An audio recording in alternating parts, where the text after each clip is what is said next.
I think it is time for the president to show leadership. The reality is he's been engaged in almost nonstop campaigning, trying to scare the American people, trying to scare now states and others. The reality is this. Right now, the whole talk in Washington is obsessed with the sequestration. And it seems like we go from one crisis to the next. You know, it's the debt ceiling, and then it's the fiscal cliff, and today it's sequestration. In a couple of months, it'll be fiscal Armageddon, and then it'll be fiscal apocalypse. There's always some new manufactured crisis here in Washington, D.C. It has become clear to me that this president, this administration, has an insatiable appetite for new revenues. He has never met a challenge or a problem that couldn't be solved with tax increases or more federal government spending. Just so we're all clear on the facts when it comes to sequestration, we're talking about less than 3% of the annual federal budget. $85 billion, less than 3%. We're talking about even after you made those reductions, the federal government would still be spending more than it spent in the previous year. And so for the president to pretend that to make these kinds of modest reductions that, by the way, were his idea. Bob Woodward's reported this was the administration's idea, so a law he proposed and then signed back in 2011.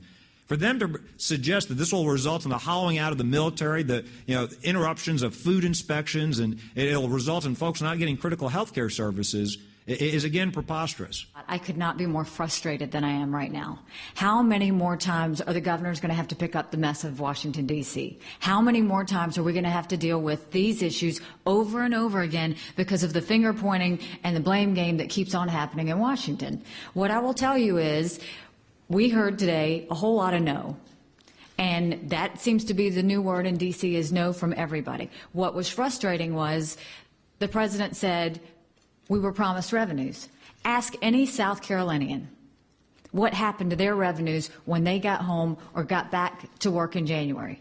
They saw their payroll checks go down dramatically. That was revenues. That was government. So if he got it then, now he's saying, oh, but I want more?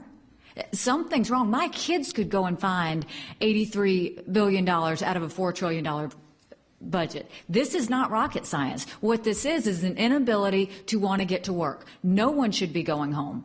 No one should be playing golf. No one should be taking vacations. What they need to do is do what these governors do every day. We stay until we get it done. It was just a few weeks back where I sat there and there was a sizable amount of budget that I still had to cut. We made the hard decisions, but as governors, we have to lead. There is a lack of leadership in this town.